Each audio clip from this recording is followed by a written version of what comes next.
नमस्कार. वाचनातल्या अनुभव देणाऱ्या गोष्टी या युट्यूब चॅनल मध्ये आपल्या सर्वांचं मनपूर्वक स्वागत आहे. आज एक छानशी गोष्ट आपण या ठिकाणी पाहत आहोत. गोष्टीचं नाव आहे व्यर्थ चिंता करणे सोडा.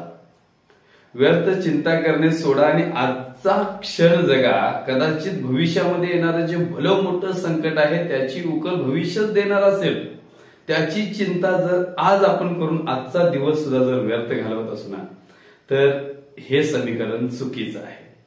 हाच संदेश देणारी ही बोधकथा मित्रांनो आपल्या सर्वांसाठी. एक जादूगार होता. खूप खूप तो अद्भुत अशी जादू करायचा आणि त्या जादूने तो पंचक्रोशीमध्ये नावाजला गेला होता. कोणत्या प्रकारची कशी कुठे जादू करेल याचा कुणालाही थांगपत्ता लागायचा नाही. त्याने त्याच्यामध्ये खूप चांगली विद्या ग्रहण केलेली होती आणि त्यामुळे त्याची पंचक्रोशीमध्ये ख्याती पोहोचलेली होती. एकदा त्या राजाचा जो राजा होता त्या राजाने त्याला बोलवण्याचं ठरवलं आणि म्हणाला, त्याला असं कारणासाठी बोलवलं होतं की तू जी कला दाखवतोस, तू जी जादूगिरी दाखवतोस ती आमच्या राजवाड्यात सुद्धा दाखव, तुला एक मोठं बक्षीस दिलं जाईल. तोही हरळून जातो. त्यालाही चांगलं वाटतं की आपल्या कलेचा कुठेतरी आदर होतोय आणि काय करावं बरं, राजाला माझ्या जादूचं कौतुक वाटावं यासाठी कोणती जादू तिथे करावी या विचारामध्ये तो होता. त्याने खूप विचार केला आणि त्याने ठरवलं आणि तो दुसऱ्या दिवशी राजवाड्यामध्ये गेला आणि राजवाड्यामध्ये गेल्यानंतर त्याने पहिल्याच जादूमध्ये राजाचा मुकुट गायब केला. राजाचा मुकुट गायब झालेला बघून सगळे राजवाड्यातले लोक राजावरती हसू लागले. अरे राजाचा मुकुट गेला, राजाचा मुकुट गेला. अशा आशयानं सगळ्यांना हसू आवरलं नाही. या परिस्थितीचा मात्र किंवा या घटनेमुळे राजावरती खूप विचित्र परिणाम झाला. राजा खूप रागावला. अरे माझा मुकुट तू गायब करू शकतोस, त्याचा त्याला खूप राग आला आणि त्या जादूगाराला त्याने बंदी बनवलं आणि त्याला म्हणाला की आदेश दिला 7 दिवसानंतर याला मृत्यूची शिक्षा द्यायची. जादूगार गेला कोठडीमध्ये. तो तिथेही आनंदी होता, हसत होता. त्याची बायको त्याला भेटायला आली आणि म्हणाली, अहो हे काय होऊन बसलं, आपल्या या कलेचा असा अनादर आणि अशी शिक्षा योग्य नव्हती. हे सगळं ऐकून तो जादूगार अगदी खुशीत होता, हसत होता. तो म्हणाला, अरे हो, कधी आहे मला मृत्यूची शिक्षा? 7 दिवसानंतर. आजचा दिवस जगूया ना, आजचा दिवस जगणार मी, आजचा दिवस आनंदाने घालवणार. त्या मात्र तिच्या बायकोला आता वाटायला लागले की ह्या जादूगाराला वेड लागले, ह्याला उद्या मृत्यू पुढे ठेवलेला असताना सुद्धा ह्यो हसत खेळत कसा काय. तिला काहीच समजत नाही. ती रोज त्याला भेटायला यायची, पण हा रोज अगदी मनमुरादपणे हसायचा आणि जो आजचा क्षण आहे तो आनंदाने जगायचा. शेवटी तो मृत्यू देण्याचा क्षण आला. त्या क्षणाच्या दिवशी राजा त्याच्या समोर आला आणि राजा सोबत तो चाललेला होता. राजा घोड्यावर बसलेला होता आणि जिथे त्याला मृत्यूची शिक्षा दिली जायची तिथपर्यंत तो पोहोचणार. तोपर्यंत तो जादूगार म्हणायला लागला किंवा जादूगाराला राजाने विचारले की अरे तुझी शेवटची इच्छा काय आहे?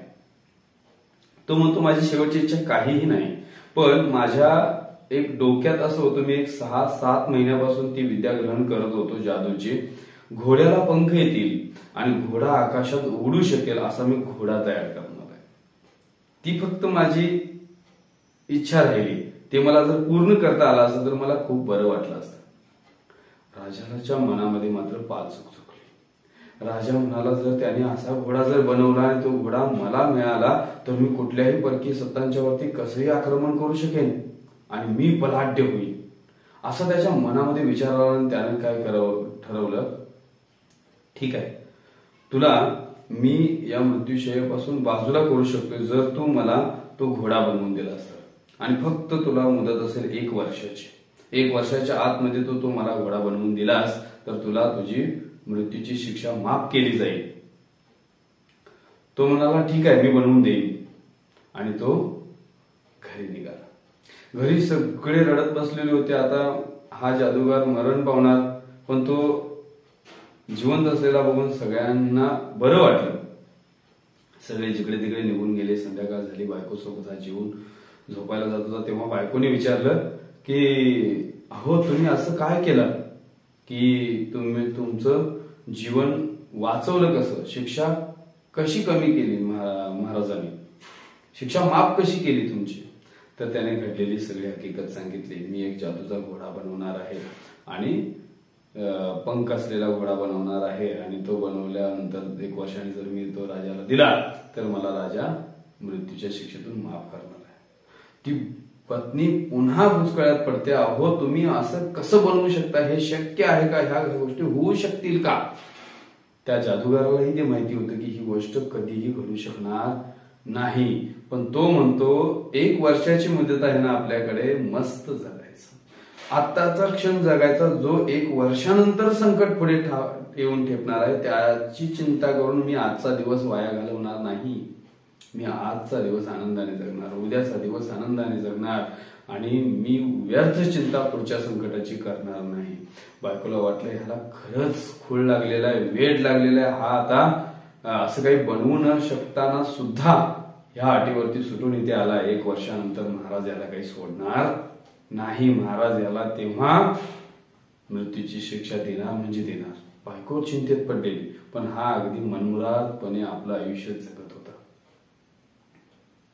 त्याच्या जगण्याचा उद्देश आणि जगण्याचा संदेश मित्रांनो आपल्याला काय सांगतो हे पुढच्या ओळीमध्ये बघा. घडलं कसं पहा. 6 महिन्यानंतर तो राजा एका युद्धात मारला गेला. 3 महिन्यानंतर त्याचा घोडाही मारला गेला. अजून 3 महिने शिल्लक होते तेव्हा ते संकट येणार होतं, पण 3 महिन्या आधीच त्या संकटाची उकल त्याच्या समोर होती. पटतंय का पहा. 1 वर्षानंतर येणाऱ्या संकटासाठी आज जर आपण व्यर्थ चिंता करत असू तर आजचा दिवस व्यर्थ घालवण्यासारखं पाप दुसरं कोणतं नाही. उद्या किंवा भविष्यात येणाऱ्या संकटाबद्दल आज व्यर्थची चिंता करण्यात काही अर्थ नसतो. त्याच्यावरती उपाय करण्यासाठी म्हणून हालचाली आज कराव्यात, परंतु चिंता करत बसून आजचा दिवस जर आपण वाया घालवत असू तर ते पूर्णतः आपलं जीवन व्यर्थ घालवण्यास समान आहे. लक्षात घ्या, आयुष्यामध्ये भरपूर संकट आहे, भरपूर अडचणी आहेत म्हणून जीवन आहे. म्हणून त्या अडचणींसाठी व्यर्थची चिंता करणे हे कदापि योग्य नाही. जेव्हा भविष्यात अडचण असेल, कदाचित असं होऊ शकतं त्या अडचणीवरती उकल भविष्यात देणार असेल. एक संदेश बोधकथेच्या शेवटी देणं खूप महत्वाचं आहे. एक 5 ते 10 मिनिटं एखाद्या संकटावरती तुम्ही चिंतन करा आणि चिंतन करून एखाद्या वेळी त्याचं उत्तरच मिळत नसेल तर ती चिंता करण्यापेक्षा भविष्यासाठी ती चिंता सोडून द्या आणि आजचं जीवन जगा. कदाचित भविष्यामध्ये अशा काही गोष्टी घडू शकतील की ती चिंता आपोआप नष्ट केली जाईल. थोडक्यात सांगण्याचा उद्देश इतकाच आहे मित्रांनो, आजचं जीवन मनमुरादपणे जगा, व्यर्थची चिंता सोडून द्या. पुन्हा भेटूया पुढच्या बोधकथेच्या वेळी. तोपर्यंत धन्यवाद.